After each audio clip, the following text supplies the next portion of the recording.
14 drivers were eliminated from competition after round 1, and the big question was answered by Jax J. The driver from Sohai Car was unable to get anything going in his group heat, leading to him only accumulating 9 points overall. And while there were some scares for Craigster Sr. and Just in Time, who both got a taste of what the bottom of the table felt like, ultimately their racing lives were spared by the disappointing run made by Jax J.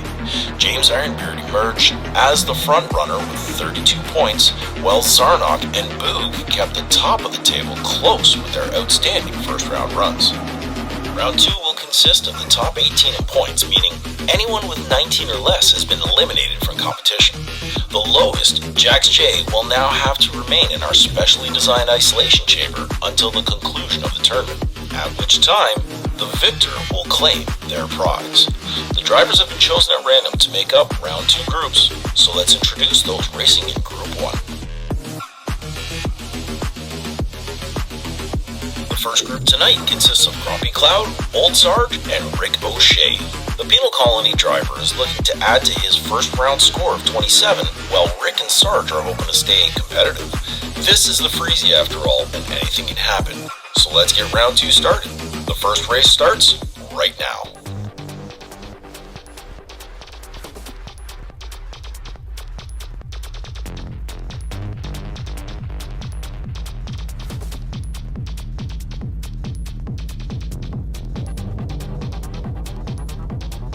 And it's a dream start for Ricochet. The gate drops and Ricochet and Grumpy Cloud get out pretty quickly, but it's Old Sarge who takes a run at Ricochet, who shrugs him off and gets to the jump first.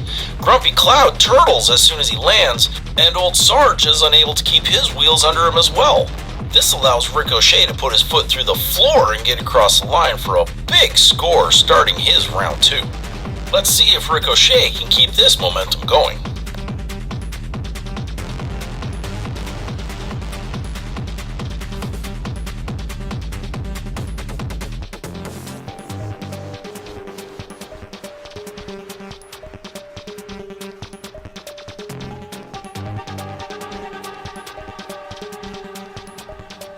Make that 2 for 2 for Ricochet. As the gate drops, Old Sarge goes into Ricochet again and tries to force him into the guardrail. Grumpy Cloud gets out like a shot and gets to the jump first, but then whiffs it and tries to get in front of Ricochet's way. Ricochet, after breaking the tackle from Old Sarge, gets hooked wheel on wheel with Grumpy Cloud and actually gets himself across the line while preventing Grumpy Cloud from scoring another point. Ricochet's got one more race to see if he can actually make it a full pull for the first time in this tournament.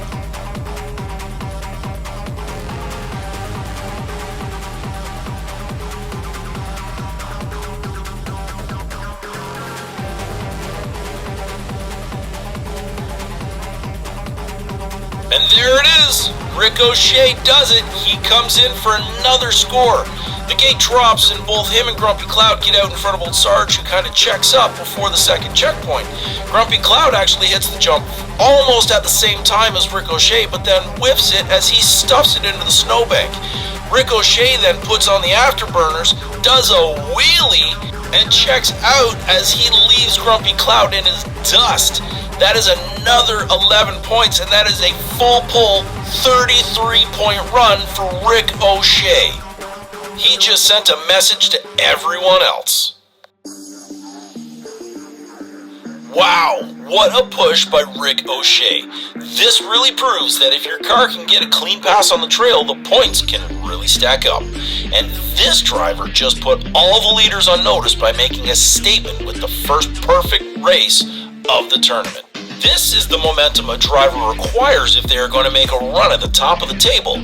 As for Grumpy Cloud and Old Sarge, they will just have to wait to see how the rest of the points add up.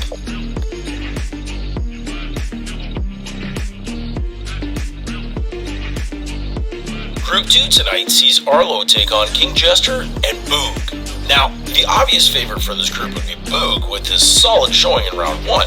His 28 points comfortably got him in round 2, but this matchup with KJ and Arlo is by no means going to be a cakewalk. King Jester just keeps rolling and getting better and better, while Arlo is, well, Arlo. Race 1 goes right now.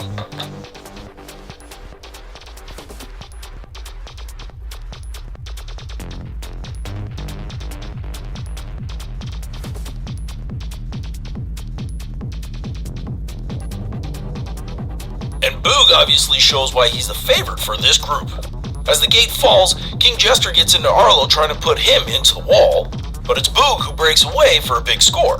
King Jester's got some more acrobatics up his sleeve as he cartwheels again in front of Arlo, something that he got known for in the first round.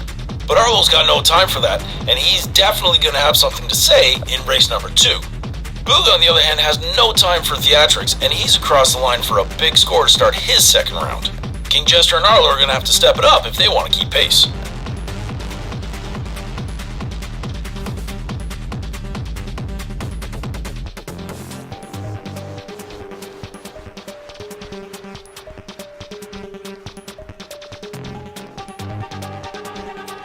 And it wouldn't be a race without Arlo doing Arlo things. It's a tight battle between Boog and Arlo as the gate drops, and he actually runs him just in front of King Jester and beats Boog to the line just as King Jester comes in behind. Arlo almost throws it away though, as he throws a pretty good sideways block on Boog to go backwards to get himself across the line. That little stunt driving technique by Arlo is enough to throw Boog off and stall out just at the 5 line. King Jester, on the other hand, well, he gets caught up beside Boog, and that's enough for him.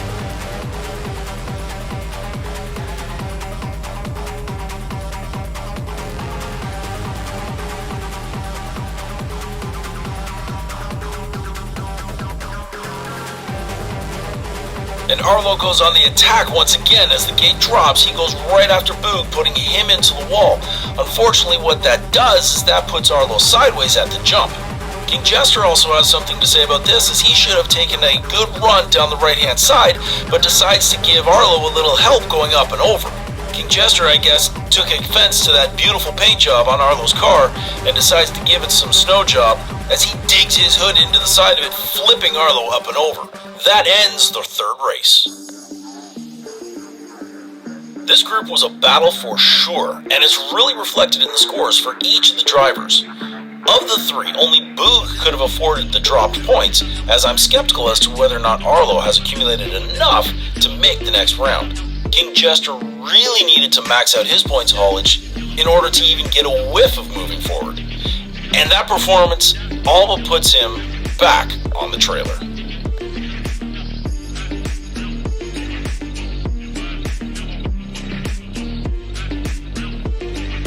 And here we go. Group 3 is led by James Ironbeard, who has the top score of 32 points in round 1. It will be interesting to see if he can fend off the likes of Victor Fastlane, who's on 22 points, and Iron Poet, who has 20. Iron Poet was lucky to make the second round, while Victor Fastlane is always a threat. It's up to the top of the trail for Group 3, Race 1, right now.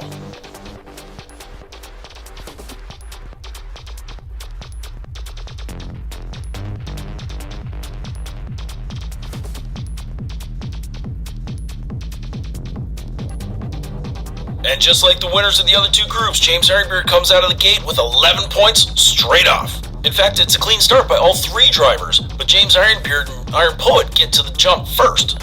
Iron Poet continues to have some issues with landing the jump, as his clip gets stuck in that seam once again, and he collects Victor Fastlane, allowing James Ironbeard an uncontested run to the finish line. James bounces off the berm a little bit, but that sets him straight, and he gets himself across the line, no problem. The same can't be said about Iron Poet and Victor Fastlane, as they're stuck with only accumulating 5 points.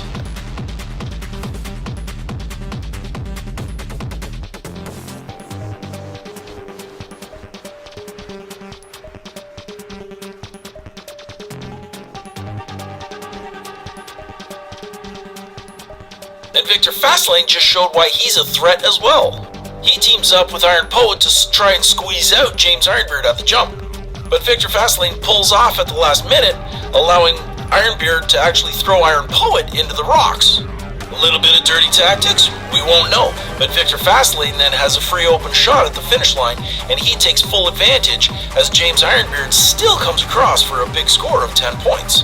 The fact that Victor Fastlane just pulled down a lap win over the tournament leader is not going to go unnoticed.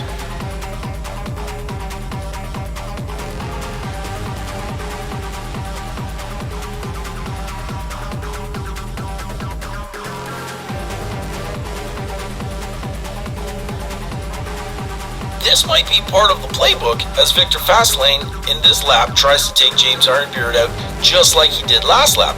Unfortunately, James Ironbeard is too fast for Victor Fastlane, gets to the jump first, and that just slows Victor Fastlane enough where he plunges his clip into the snow after trying to land it. It does throw James Ironbeard off just a little bit where he gets hung up at the guardrail after the jump. Whether or not Victor Fastlane has been working in cahoots with Zarnock is, at this point, still under investigation. Well, this race just goes to show that even the tournament leader is not infallible. And even though James Ironbeard retains his top spot on the leaderboard, this performance definitely proves that the door is wide open for someone to take a run at that number one position. Victor Fastlane may just be in the mix for the next round, while I'd say Iron Poet's tournament is all but done as his efforts come up way too short. With the leaderboard being shuffled up, who knows what next week's episode has in store? Will there be an epic run to the top of the leaderboard? Will Zarnock seize the opportunity to snatch first place back? Or will another driver smell the blood in the water and make a surprising surge, leapfrogging the competition? Tune in next week to find out, because that's it for tonight. You've been watching the Freezie500 Round 2. We'll see you again next time.